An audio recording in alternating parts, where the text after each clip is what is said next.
The Reverend and the Rabbi, Faith and Eggs. Reverend Bill Crawford, Senior Pastor of Larchmont Avenue Church, and Rabbi Jeff Sirkman, Senior Rabbi of Larchmont Temple, are friends and colleagues in our community who get together regularly for breakfast and always lively discussion. Join the Reverend Bill and Rabbi Jeff at their latest meal at the Nautilus Diner. Enjoy a breakfast of faith and eggs with the Reverend and the Rabbi. Reverend Bill! Rabbi Jeff, good morning to How are you, my brother. friend? Oh my gosh, here we are. Good to see you. Good to see you. Good to see you. I'm at the Nautilus Diner. Where are you? Here at the Nautilus. At the wonderful Nautilus. At the Nautilus. In downtown. In Can we call it beautiful- downtown? You know what? I think it's uptown. I'm not sure Uptown? because downtown it wouldn't be downtown be there really. Yeah, and are we 'Cause it's the village. we are in Larchmont. I think We where's are.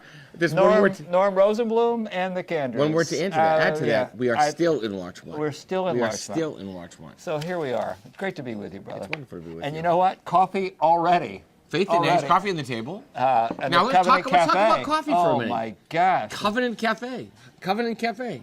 Right? A historic moment at the Larchmont Temple. Historic moment because I was there. You were Tell there. us about that. Well, you know, we did away with the gift shop because most people are not doing stuff at the gift shop, but they do things online. They go to Inspiration Gallery. They order things. So we said instead of the gift shop, how about a cafe? And so we've made what looks like a small Starbucks. And we just installed the big shelf, the big cabinet that's going to be the storage. And so we have, you can zoom in. Oh my God. Covenant Cafe. Oh my God. That's the old Covenant There we Cafe. go. And we do have a Covenant Cafe every maybe January-ish. We will have 3 or 4 weeks of learning on a Tuesday or Thursday night. But the Covenant Cafe is permanent. And that means So you it's walk in. It's a facility. It is A fixture there. You walk in into the the Willow edifice Avenue of the temple. You walk into the Willow Avenue entrance, and you will see the Covenant Cafe. Built-in couches. There'll be a couple of hi-hats. There's art that we're going to rotate on a monthly basis thanks to Lisa Sampson. And thanks to Jane, our executive director, we're going to have coffee. A giant-sized Keurig that you can just come, get your cup of coffee, get your mug. How great is that? Sit down How and great is it? schmooze. Oh my goodness. Oh, Because my we goodness. want Temple to be a place where you feel comfortable and Yeah. at home. Yeah. You know, this whole cafe, in houses of worship. Yes. This is nothing new Not because not just a motif. we saw it in and churches. That's what I was going to say. We saw it in churches. It was not anything new because indeed in churches. I mean, the Willow Creek Church in Chicago had outside Chicago, in essence, cafe and food court, if you can believe that. That's right. Okay. That's right. So you don't just get the coffee, but you can have your scones. Yeah, we you thought can have about the food, and we do have. Well, we'll have little muffins, things like that. But you know, we're Jews. We're not giving the food away, just at any price, because we want you to work for your food. We want you to do a mitzvah for your food. Is that right? No, I'm just joking.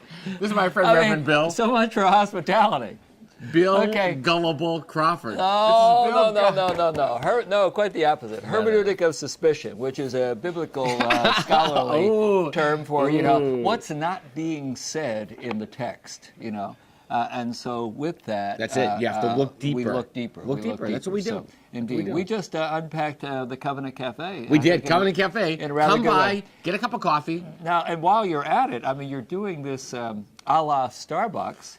Starbucks in the news, ladies and gentlemen. Starbucks is in the news because of their cups. They've taken all of those symbols off of the cups. That's kind of elicited the ire and the expressions of various folks across the landscape, Because if I was including going to Donald say, Trump. if I Donald was Trump gonna- has yeah. said, let's boycott Starbucks. If I was going to say to Reverend Bill, because I could say all we need is a little Christmas, and what would he do? We need a little Christmas. Where are you going with this? Well, because Reverend Bill will sing if I give him any opportunity. We need a little Christmas, just this very moment. Ba, ba, ba.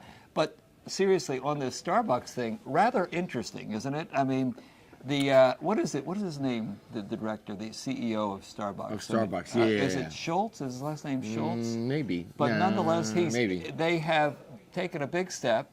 And those cups really have been the vehicle of various phrases over the years. Yeah, because the Dunkin' Donuts cup, thank you Massachusetts, says joy, and it has some come on, symbol. I'm blanking. What's the symbol? Come on, the symbol, the joy, come on, give me a plant. Give me a. This give is me what a Starbucks had. A Christmas plant. Could it be snowflakes? No, not snowflakes. Come on, give me the Christmas plant. It's red. It's not poinsettia. It's Or is it a Christmas tree? not a Christmas tree. Maybe it's holly? maybe it's holly and what is a Christmas plant poinsettia? Let's shout out there. Anybody. Yeah. So at any rate, they have joy at least. But Starbucks has taken all Christmas out of it. And I remember Dick Martin. Reverend Dick Martin, my predecessor at the Larchmont Avenue Church. When I remember, Dick Martin once said to us in a Wednesday or Thursday book group meeting of clergy, you can have Christmas, just give me Easter. And I didn't quite understand that as a young rabbi. And what he was saying to me was, the Christmas has been, in a way, de-Christianized. No. There's a lot. Because of the commercialization, because of the focus on, go from Black Friday all the way up. Where's the Christian message in Christmas? Well, from the very beginning. I mean, do we know? Can we say that Jesus was born on December 25th? We can't actually. We cannot. No. And so hold that thought, because back in the day, and the day would be, the Roman Empire in the time of Caesar. You keep looking that way because. Oh no, because I'm thinking that we're gonna get to order because I'm starved. Yeah. So but we're getting nothing. Oscar is our. We're getting nothing here. Hold on, big guy. We've got breakfast Look at this. coming. My coffee's empty. Breakfast is coming. So.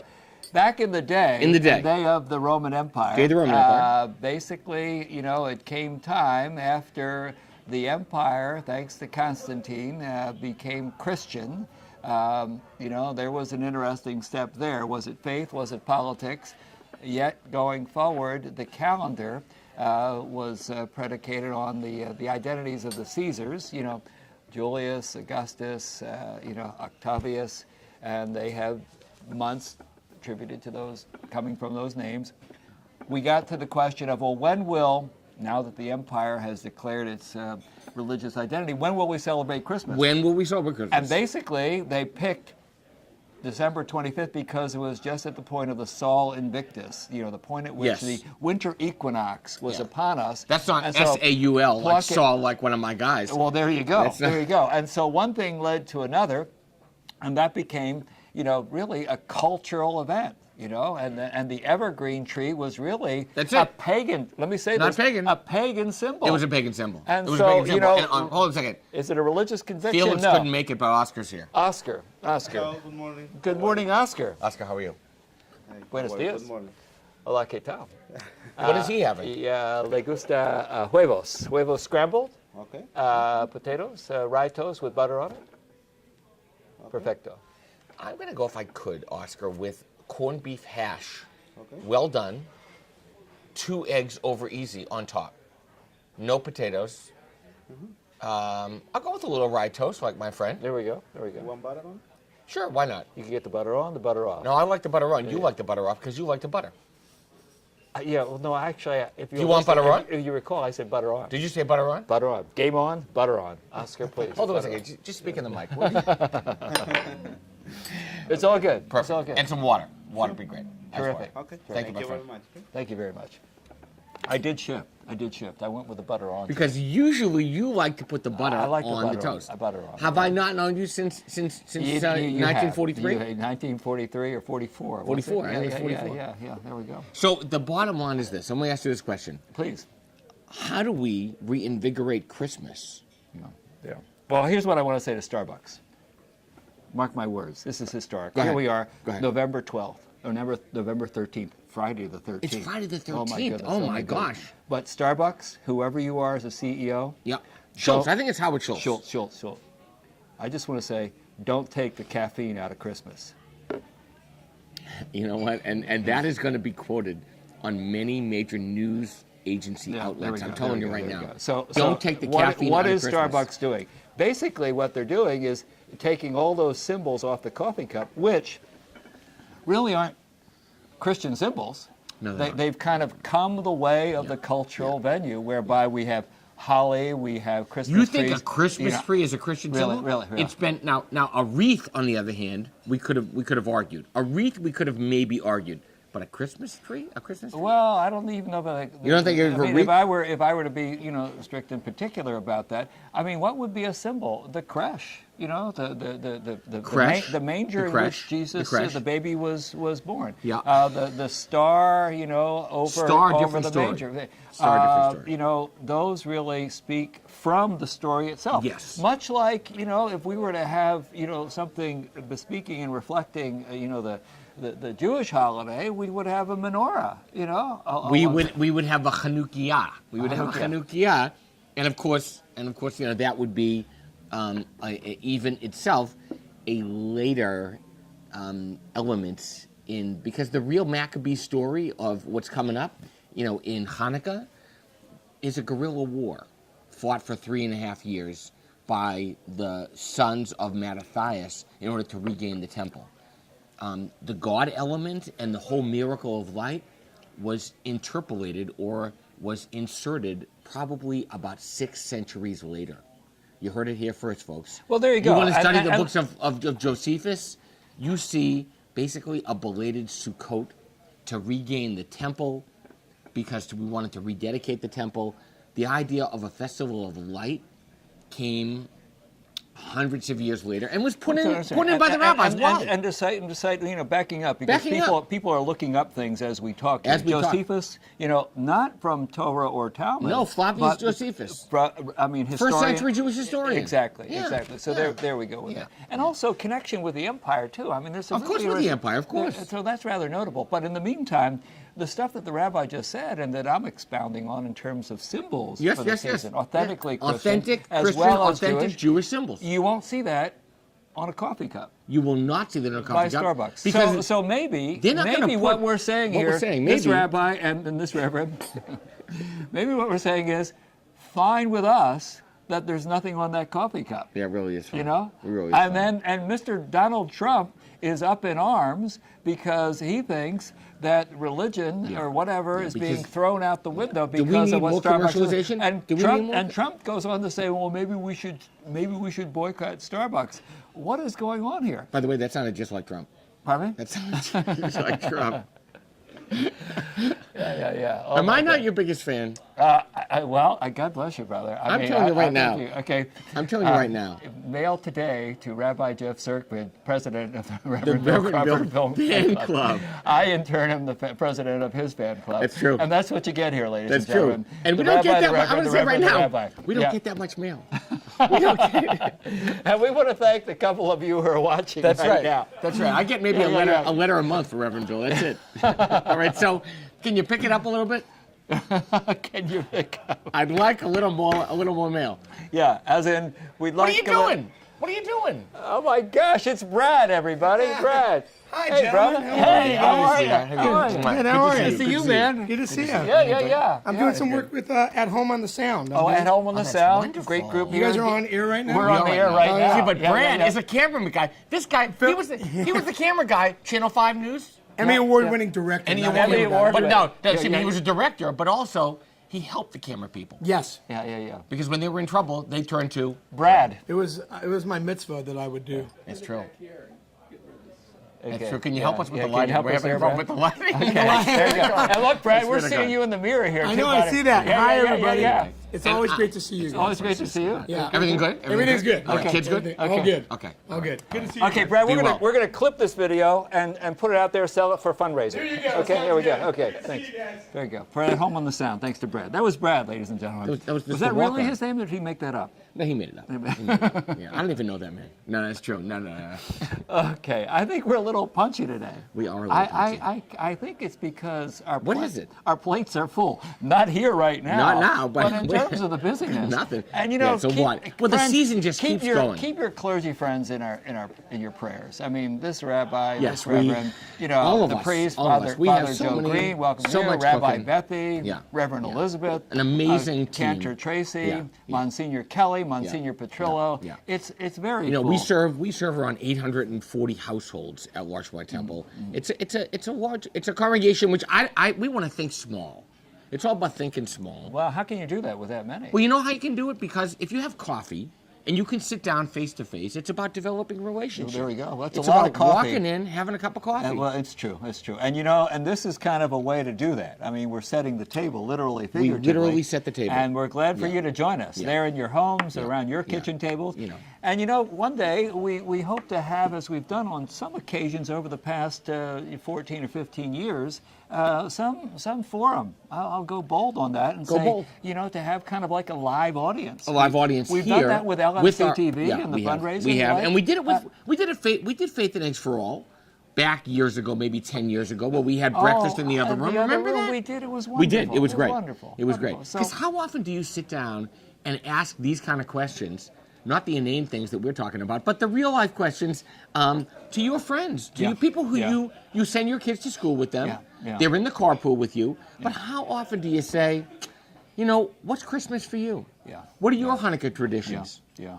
You know, And then even too among those separate from each other, but we have a number of blended families in our community Yes, as we well. do. And so what of that, and how is that carried out, celebrated, and the like? Yeah. As well as children and the cultures and all of that happening together under the same roof and in our people's hearts. Well, my goodness. Well, here we are. I mentioned November 13th. Oh my gosh, Friday the 13th. That really doesn't affect me. I hope what's up with that. I don't know. Yeah. So let's move on. What does affect us? We haven't had a chance to talk ahead. at all. Go ahead. There's some significant events in the news. Yes.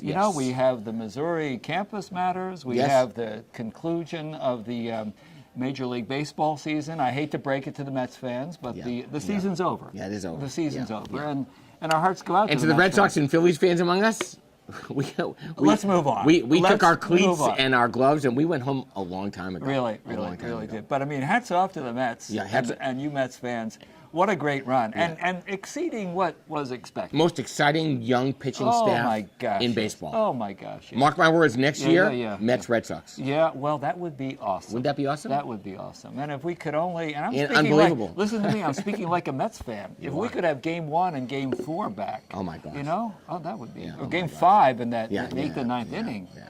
Oh yeah. But what do you make? The whole Missouri outcry, and the whole notion, and so compelling for us that a student body, and not alone a student body, but the power of the public voice and the power of those teens, really mostly teens, to stand up, and call for equality, call for fair treatment, call for every voice and every life to matter.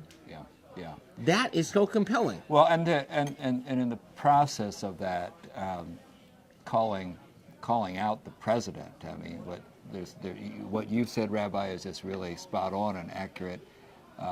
But then also, I mean, there's a call out to leadership. Yes, because I worry though. there was some quietude. There was lack of response from that president and stuff that was going on campus. Yes. With black students. And certainly here's Ferguson, not too far down the road from Columbia, Missouri, home of the university, as well as Jewish students. Yes. The horrific, actions of anti-Semitism and swastika graffiti stuff there was just met with a silence from the president's office. And so, those steps and that voice was lifted up in some rather distinct ways, and there was change. I mean, even today, when we open the paper, we see that there's an interim president appointed, an African American president who got his undergraduate and a law degree and there. a law There at professor, Mizzou. Thomas Middleton, really quite significant, and that's a consequence and an effect of the change. Yeah. And you know something? Students also on the campus of Claremont McKenna or Claremont McKenna in California are calling for a president's ouster there, similar issues, as well as Ithaca College right here up the road in New York State. And here's the question, and here's the challenge, because our teacher Elie Wiesel said the opposite of love is not hate, it's indifference. So don't be indifferent. But here's the challenge, and here's the question. I worry a little bit about the stability of the university system, and in the stability of any educational institution. Do our students have the power, and I guess they do, to stand up and say we want to change? We want to change. Is that good for us? Is that a healthy indication of the power of a student body, or those who are served to stand up and have a public outcry?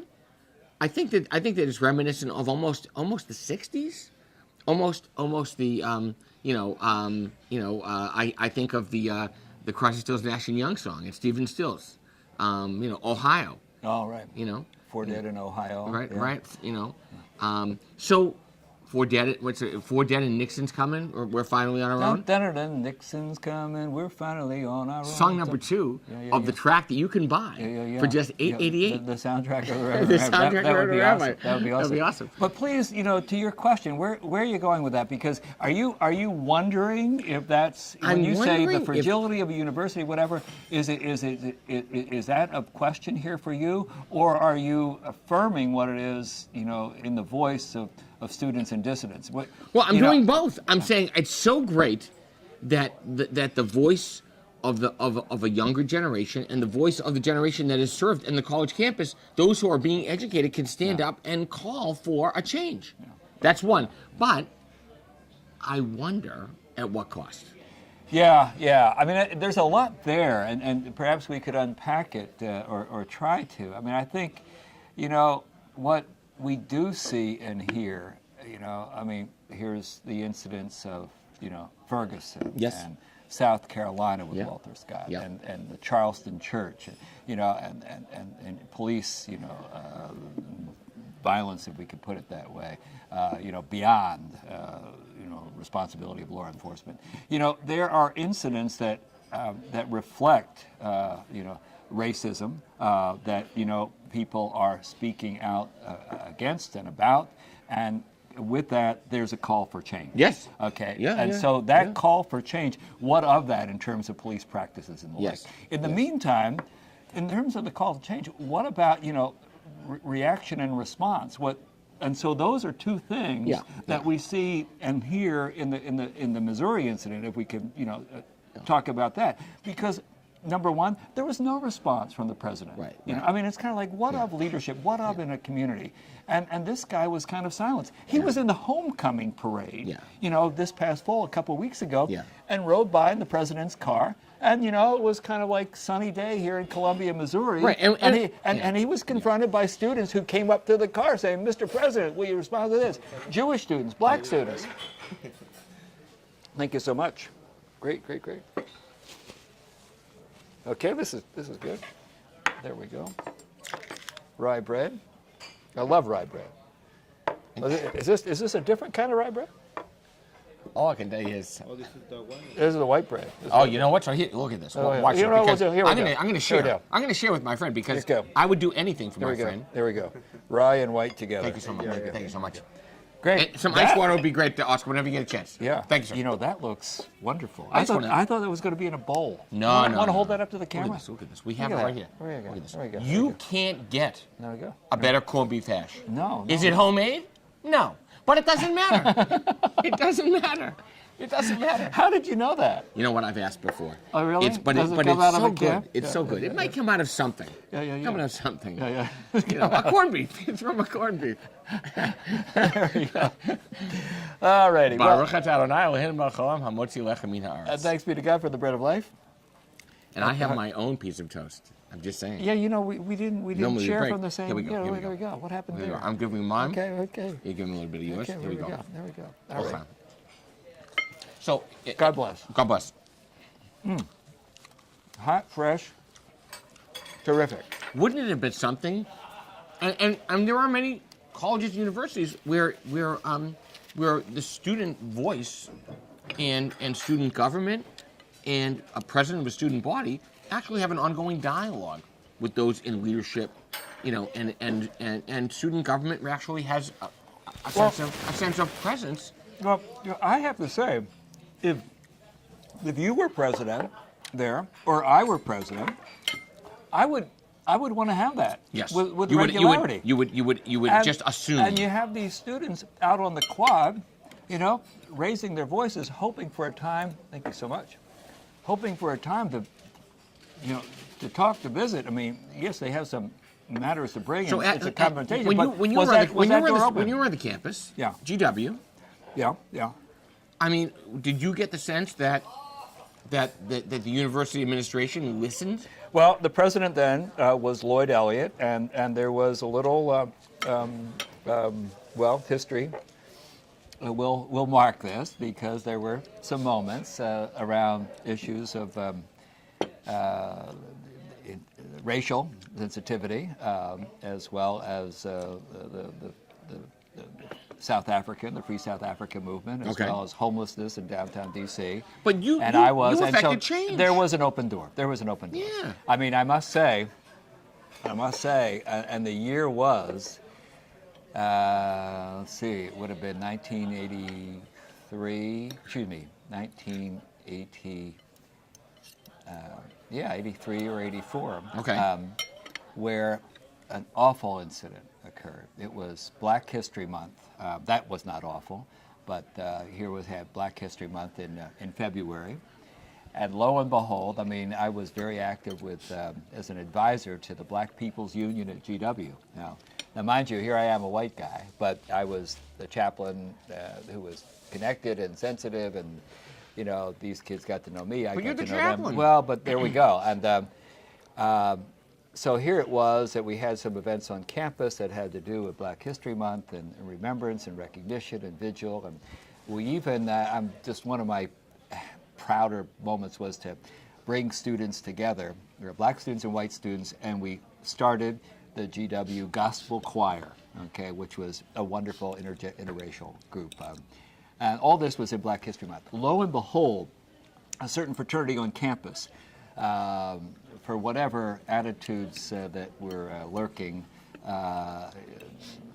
proceeded to initiate some flyers and some backlash movement calling for a White History Month and wanting the world to know that George Washington, whose name is upon the university, was a white man. Okay, we knew that, but that should be recognized and celebrated, again, taking umbrage and aim at Black History Month and the like. And so we had local news stations and cameras there at GW, you know, with Jerlise Thompson. I'll never forget Jerlise. Jerlise, she was 20 years of age back then in '84. That means that she's, you know, she's well on her way in life. Shout out to Jerlise. Jerlise and I talked and connected, and she stood up and spoke out, and she was profound. She was profound. But you know, that was. But all this is to say that when you open up the dialogue and the discussion, you know, about race in America, you know, how so when was the March on Washington? How many years ago was that? How many were we talking about? Well, actually, it's interesting. It was, you know, it was. Is it 60? Is it 60 years? No, is that possible? Well, 50. It was 83. Was so six, right? So okay, so 20. Look at this. Never before have we had cellophane. Oh my God, this is a new ketchup. This is like a brand new ketchup. Brand new ketchup. So and here's the irony of the brand new ketchup. He still can't get the ketchup to come out of the bottle. Never before has there been cellophane on it. Because I'll tell you right now, he's going to be here. Can you, if you... Carly Simon, here's another soundtrack. Anticipation. Everybody join us. Making me wait. Oh my gosh. This is really, well, here we go. Let's shift to sports. Rabbi Jeff. Okay, this is really difficult. The Jets fell last night to the Buffalo Bills. I'm starting to feel embarrassed about this. They had a possibility of coming back, but Rex Ryan proved too much a coach opponent for those Bills. Or those Jets, excuse me. His former team being the Jets. Yeah. But he's now making it happen with the Bills upstate. Yeah, and you know what was an issue there at that game? Apparently, go ahead. Go ahead. I mean, for those of us like myself who are colorblind. You know, the Jets wore. Oh, that's right. The Jets wore a bright green uniform. That's true. And the Bills wore red. Red. And apparently, for a lot of the viewing audience, that was problematic. Why? Because we're colorblind. I am red-green colorblind. And so even some of the writers had trouble following the game. You couldn't trouble following the game. And, you know, what's up with that? You can tell. But back to the GW moment, if I could. What was different about all that was there was access to the president. You know, I mentioned. So Lloyd Elliott responded. Well, he, you know, reached out. We were talking, but then also there was a dean, two deans actually, Cheryl Hansen, Gail Hansen, and Bill Smith. They were academic, or the dean of the university, as well as associate dean, and they were very accessible, and we stepped forward in that. And so from that there were further discussions, groups of sharing. A terrific professor who's a African American scholar, James Horton. Reverend Bill, a little more coffee? Please, thank you, Oscar. We initiated what became a weekly. Take some more, Oscar. Thank you. A weekly forum on issues of race and with deep reflection from white kids, black kids, Asian kids. There was a Muslim student body and representative. That was really quite profound. And what do you hope for? You hope for dialogue. Well, that's exactly. You hope for a forum to talk about the issues. So we've just spent an amazing run with Barack Obama, who's brought race to the fore, sometimes because of his attentiveness to the issue, and sadly sometimes because he wasn't as upfront or as totally perhaps wanting to make race an issue, because we would think in 2000 and when was he elected? 2008, 9, right? Yeah. So we would think, does race still have to be at the forefront of our dialogue and our discussion? Unbelievably, sadly, yes. We are far from resolution, far from feeling at home with a black man, with an African American in the White House. And here we have Donald Trump, and who's the number 1/2 candidate running neck and neck? Dr. Ben Carson. Yeah. And so, what is Trump's major concern, his cause célèbre? Immigration. I'll build a wall and I'll ship out 11 million Americans. Beyond the fact that it's ludicrous to even think, I heard this morning or last night at a 95-minute tirade against Ben Carson by Donald Trump, that one of the things that Donald Trump said is, yes, some of the illegal immigrants, they pay taxes. Yes, some of them pay taxes.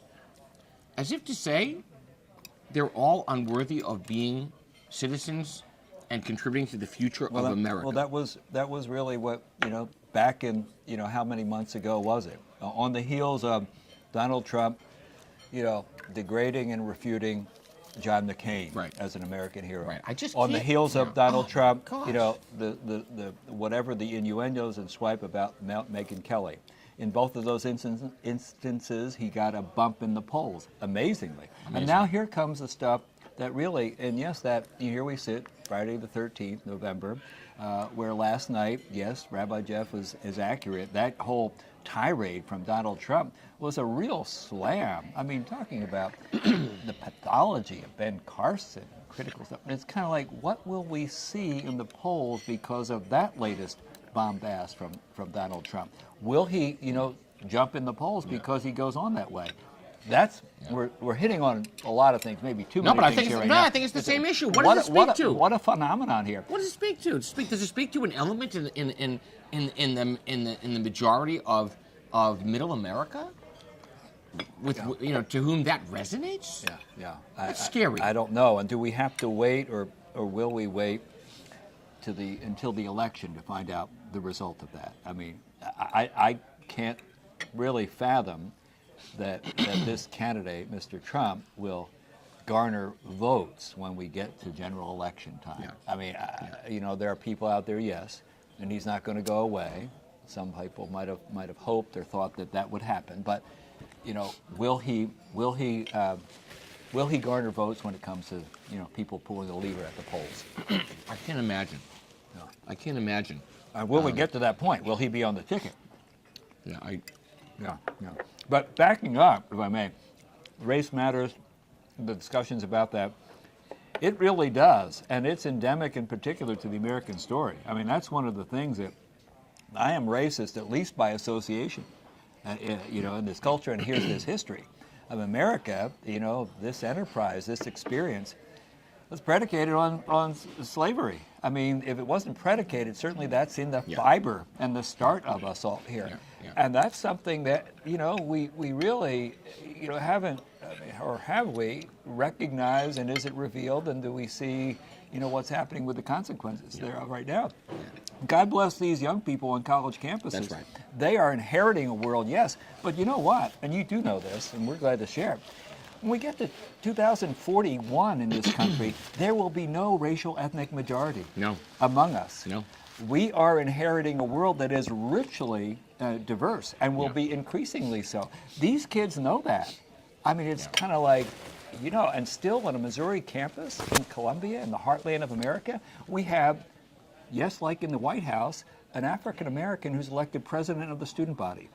African American president in the White House, African American president there at Columbia, to whom and about whom the N-word is brandished, and that's by kids on campus with this fellow's first name is Peyton. He's been on the news. He's been wonderfully articulate and clear. He's a stand-up fellow. God bless him. But the president there at Columbia has been silent on this. What of, the nature of discourse and dialogue and identity that isn't just cavalier, in the passing fancy of fraternity boys singing a song on a bus like that kid in Oklahoma. Yes. But, the roots that are reflected as we go forward. Indeed. So, oh my goodness, a lot on that. A lot on that, but and so if you zoom out a little bit to the whole nature of, what do we hear most about? We hear most about the sort of the inane race or the entertainment factor, which is really what it's about. And the Republican Party still, despite the last debate where there was actually some real discussion, there was some real foreign policy question, there was some, what you heard from other candidates, who aren't we hearing from?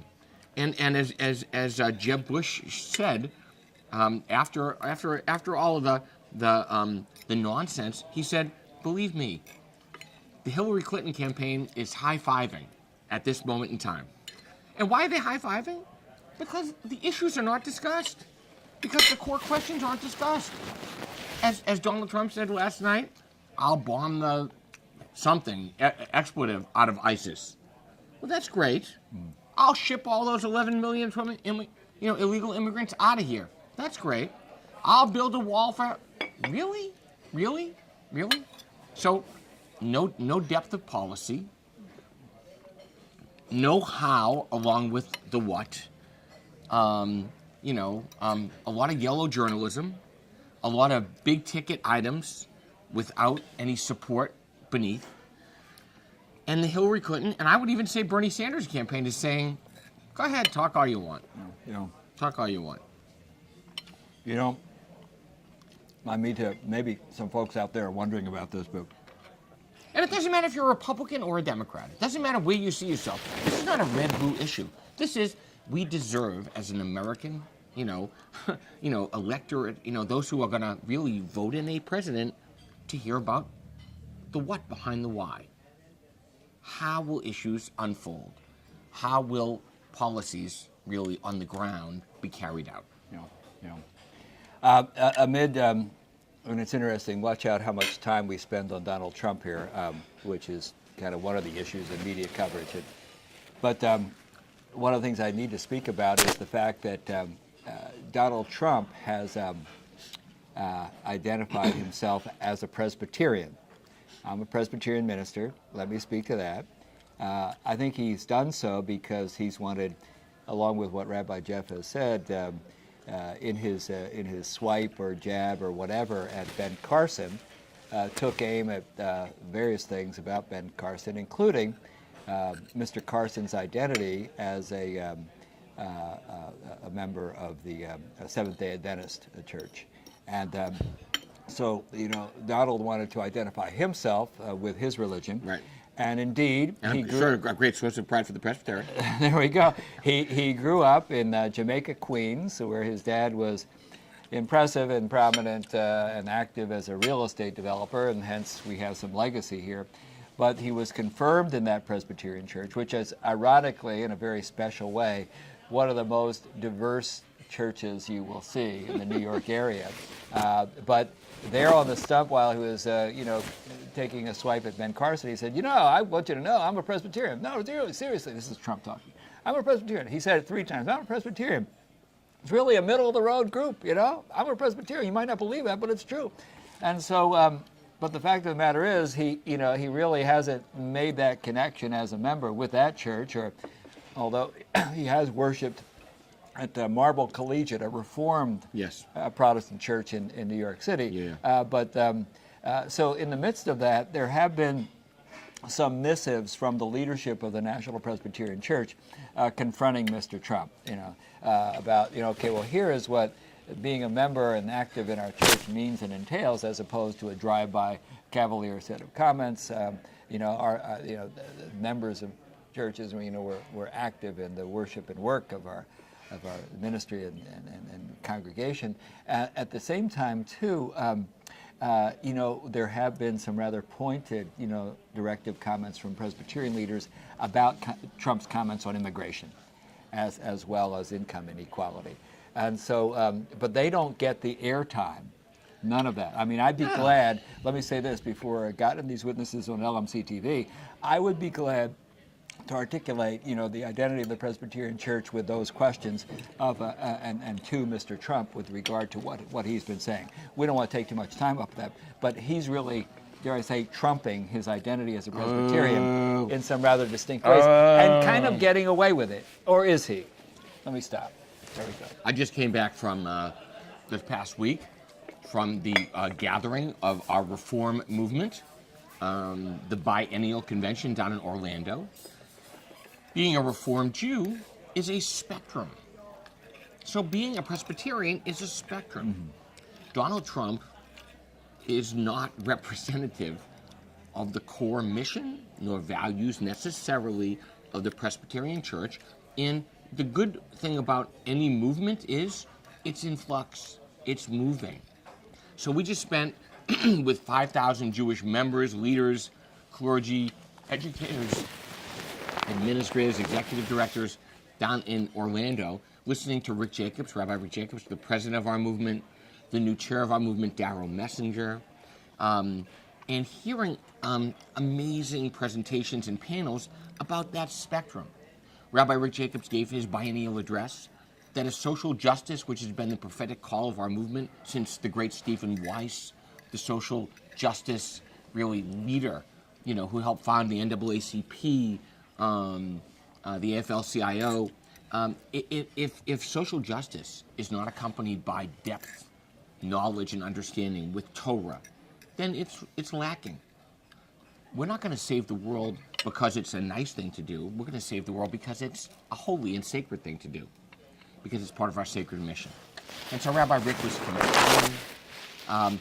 We heard from, interestingly, with, I'm blanking on her name, Jody, who is it? Jody, she's from Brooklyn. She was a camper at Eisner. She's now a New York Times correspondent. She was the chair, the one who really moderated the panels.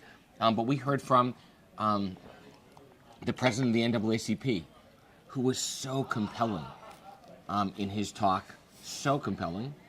We heard from an Israel panel consisting of Stav Shafir, youngest member of the Knesset, a 29-year-old woman who is aligned with Ari Shavit, My Promised Land, and Eric Yoffe, calling on us to really connect with Israel and to continue to push Israel towards a more pluralistic... Eric Yoffe is in Los Angeles, isn't he? No, Rabbi Eric Yoffe in New Jersey, I think he lives. But Eric Yoffe is the immediate past president of the Reform movement. He is the past president of ARTSA and an articulate spokesman about developing a personal connection with Israel. Why am I telling you all this? I'm telling you all this because Reform Judaism is a spectrum. We're not saying that the Religious Action Center, under the direction of Rabbi Jonah Pesner in Washington, tells you have to believe X, Y, and Z, or support the following policies of what the Reform movement stands for. It's saying, ask questions. Be more egalitarian. work for justice, work for peace, work for compromise. So it's not about the Presbyterians representing X. It's about the presbytery having values that they hope its members aspire to and work towards. Which is why we sit at the table all the time. Do I believe everything he believes? No. Does he? No. But interestingly, I align as much with Reverend Bill Crawford on most issues and most core life concerns than I do with some more traditionally observant right-wing Jews who may live in Muncie or in Borough Park. Yeah, and the counterpart is true too. Namely, here is so much that I share and would believe in concert with Rabbi Jeff. At the same time, there are things that we would distinctly disagree on, and at the same time, across the swath of folk in my Protestant church, there would be folk with whom I would be just as much in disagreement with as Rabbi Jeff would be in disagreement with folk in the flock and family of the Reformed Which is Judaism. why we celebrate the dignity of difference and diversity. Yeah. Along the lines of this, I want to just cite something that is a historic moment. I'm not sure how many years ago, it might have been 50 years ago, but Rabbi Abraham Joshua Heschel wrote and presented that rather distinct paper and message, No Religion is an Island. That's right. Yeah, That's right. And there have been at Union Seminary, my alma mater on the Upper West Side at 120th and Broadway, and across the street at Jewish Theological Seminary, conservative Jewish seminary, uptown from the Reform Seminary, right. Hebrew That's right. Union, where Rabbi Jeff studied, as well as now as has faculty status there.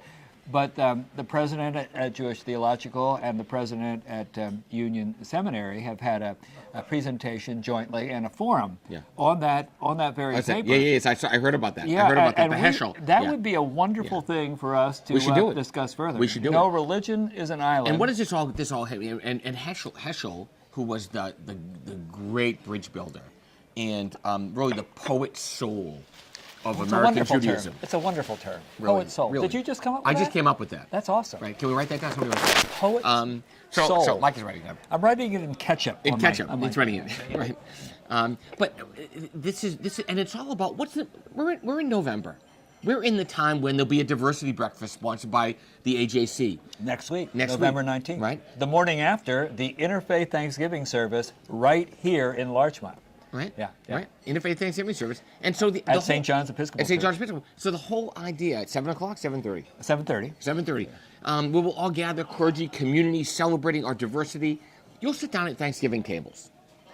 I'm hoping that at many Thanksgiving tables, it won't just be the members of your family who all look alike and have a resemblance, but it'll be a diverse group of folks who don't all agree, who don't all think the same things, and in fact don't all like the same part of the turkey. In fact, what we have urged people to do, and let's share this with you all out there, is to invite folks who especially might not have a place or people to join with at Thanksgiving to your table. I mean, that's been a special concern with our family as we've gone forward, and we would invite others to do that. As well as maybe just to say that some of our houses of worship, a shout out to St. Augustine, there will be a community Thanksgiving dinner there, open to all, especially, Yes. again, those who might not have or be able to join. Yeah. But you were, I don't want to No, interrupt you. I was just saying that Thanksgiving is a time to celebrate our diversity, to reach beyond yourself,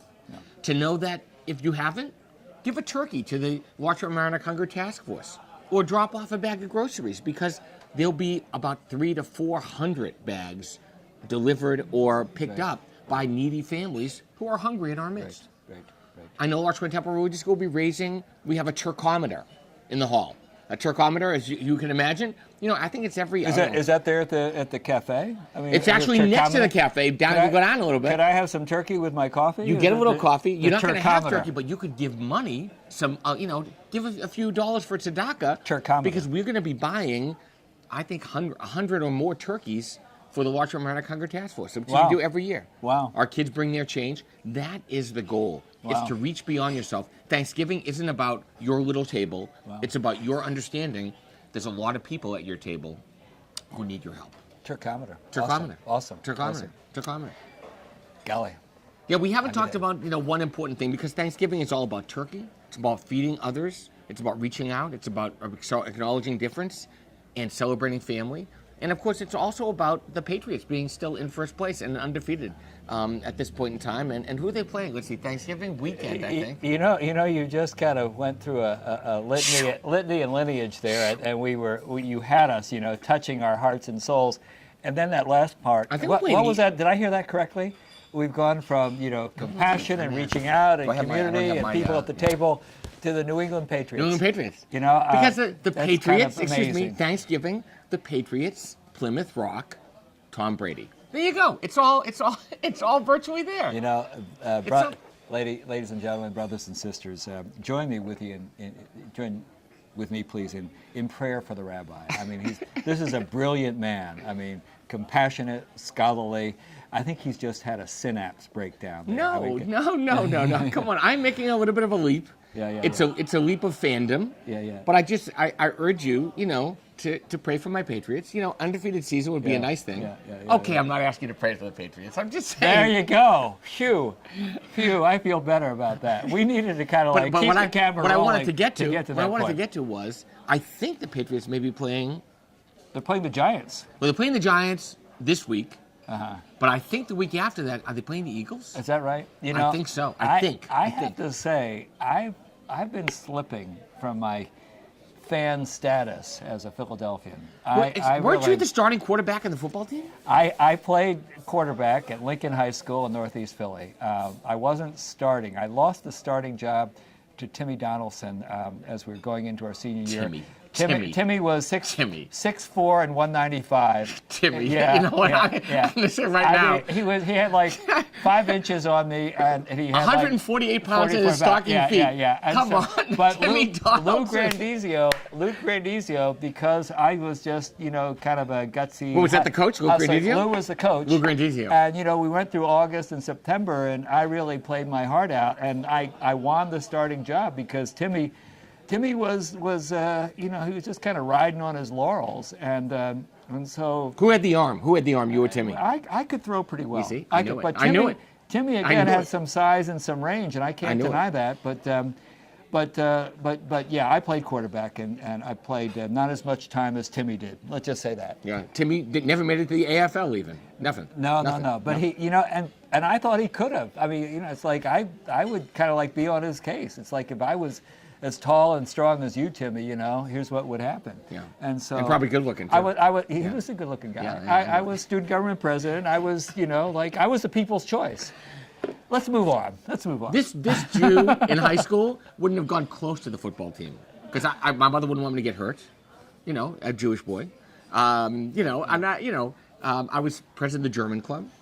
Oh my the largest Jewish club in the high school. Interestingly, the most Jewish kids, because Bernie Goldberg was the advisor to the German club, and he used to put on a variety show every year in German. I could sing you Fiddler on the Roof in German if you'd like, but maybe not now. Maybe not now. Da da da da da da da. Wow. Which is back on Broadway, Fiddler. What a great show. Yeah. What a great show. Tradition. Yeah. What a great show. Did you play on stage? Did you do it on stage? We did. Yeah, we had. I was in Do You Love Me? Oh my gosh. Is this Liebe? I think Ist das Liebe. I think that Hast du Liebe maybe. Hast du Liebe. Oh, I love that Liebe. show. Yeah. I love that show. Yeah. Oh my gosh. Yeah. You're a right match. There, baby. You're a match. Right there, baby. Right there. So, but we would have been friends in high school. We definitely would have been friends in high school. That would have been a real hoot. Who did you sit at high school at the lunch table? That's who your friends are. Well, that's who your friends are. Oh no, come on. High school, the old high school days. Mike is having bad memories. Bad memories. It's really because it goes both ways. I mean, I was really a pluralist. I had friends in the AP courses where I was, as well as industrial arts guys playing football. Again, it was a pluralist. It was a school of 4,200, and I kind of did that. Nice nerdy, wonderful kids. But Dennis Malvers, Charlie Spanius. I had friends who were brainy kids. I mean, Gerald Markowitz, Ted Block, Gordon Binder. They were like brainy. By the way, By the way, 3 Jews. Exactly. Three Jews. Exactly. But then, Richie Orr, Bobby Jeter, Timmy Donaldson, these guys were, More coffee from a Boston? little bit. And so it was really, Thanks, Oscar. it was really, thank you very much. It was, thanks I'm very all set, much. Oscar. I'm It was- good. Thanks, you. It was kind of a good experience. I mean, I Well, connected you were with- also student body president, so you had to. Yeah. You had to go. Yeah, but it wasn't political maven. I just kind of really liked and connected folks. I remember going to a 25th anniversary, and Charles Schultz came up to me. Charles Schultz, like the cartoonist? No. But he was a guy who was one of those brainiacs who carried. I'm all excited. He drew Snoopy on my forehead. No. We're gonna Oh look my at it. God. But Carl reminded me. Did I say Carl? Charles. Charles. Reminded Schultz. me when there was a guy who was on the swimming team, Pete Hasse, who was like an Adonis, super muscular guy. Right. And he was picking on Charles, in the hallway. And he was kind of like slamming him against the locker. And I intervened. I said, Hasse, what is your issue with this guy? And Charles remembered that 25 years later. I basically stood down, his provocateur. And This man was Aaron the Peacemaker. yeah, no, it was really quite something. I love those days. Yeah, I can tell. Yeah. I can tell. Yeah.